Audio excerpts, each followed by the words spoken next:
Hey, what is up guys, Mkbhd here, and welcome to a new version of Android already. This is Android P. It's one of those incremental updates. Again, new letter versions aren't those like massive drastic changes anymore like they used to be back in the day. But that makes sense when they've been refining Android for so long. They're kind of tweaking things at this point. But that's never stopped us, and we have the developer preview on this Pixel 2, and it's worth noting that there are some actually pretty cool new things. So these are the 5 biggest new feature changes to Android P. So number 1 is the new visuals. And there's just a couple smaller things. It's just a general look and feel of a few tweaks. You might not even notice them if I didn't point them out, but first of all, the clock is over to the left corner now. It used to be on the right. And still, it changes color. If you have a dark wallpaper, it'll be a light clock. If you have a light wallpaper, it'll be dark. And that's also along with all the buttons on the bottom, the date, and the weather. The app drawer also now has this more defined dock instead of a gradient shade behind it. So it's more obvious. I think that may affect the way people make their wallpaper choice, but again, it's obviously pretty minor. You might not notice. But then the biggest main thing is these quick settings up at the top here. Everything is, first of all, in these circles now. It's this blue and white look, and really what you're going to notice is this is definitely part of a larger theme here. If you pay attention, you're going to start to notice a lot of rounded corners and smoothed off edges in Android P. So number 2 is those quick settings. And this is one of those things in Android that they always seem to tweak in like every new version. They can't really make up their mind on how they want it to look, so they've changed it again here. So they have, like I said, these circles for everything, and the new blue and white look, that's also new with the color. And then now, if you have enough quick settings, it's this vertically scrolling list now instead of a left to right paginated UI. And it has, this big obvious bar at the bottom, so it's generally a little bit cleaner and more obvious where things are at. You know what I don't like though, is you can't long press to expand these toggles anymore. And I get that quick settings are supposed to be quick, it's just a one press toggle, but that was really useful. If you had a bunch of Wi-Fi networks and you long pressed, you could get in and explore them, or a bunch of Bluetooth devices. That's gone for some reason here. I don't like that. So if you long press any of the settings in Android P here, it just does what it did in older versions of Android, which is just take you back into the menu. All right, so number 3 is the new volume controls. This is definitely my favorite change so far. So first of all, pressing the volume buttons adjusts the media volume by default, so that's pretty sweet. And then you can see here it's in this bar over at the side. Now it's out of the way instead of that huge thing across the top. It goes up and down instead of left to right, so now it matches the volume button on the phone, which is cool.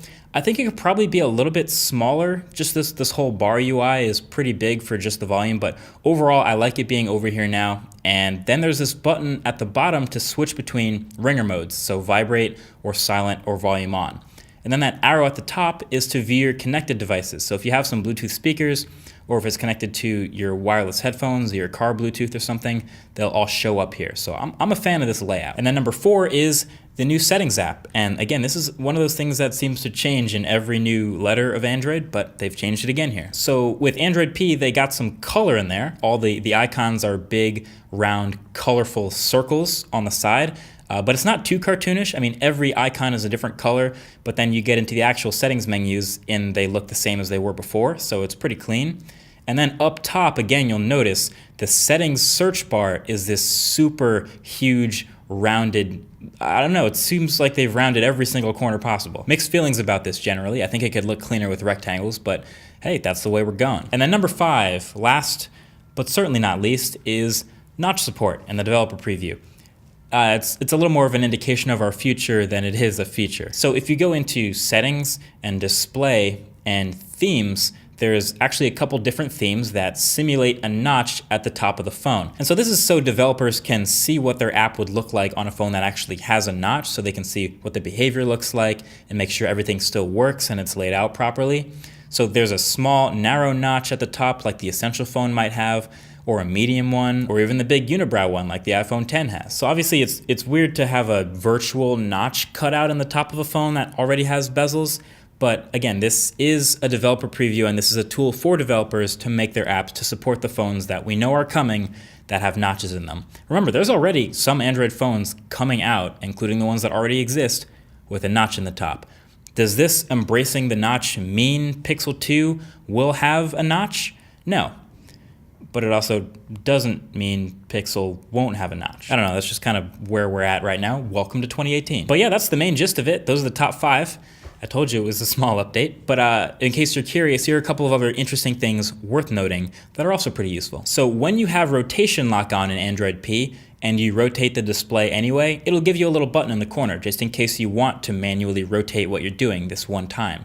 That is handy. You can now mark up screenshots as soon as you take them. That's built in, so I guess pretty much exactly what iOS just started doing now, but it's a welcome addition. Battery saver mode can now be toggled on automatically at any battery percentage between 5 and 70%. So for those of you who get paranoid with a half battery, this will make you a little happier. And there's also now something called lockdown mode, which essentially will just disable your fingerprint reader and any other smart unlock method until you put in your pattern or PIN again.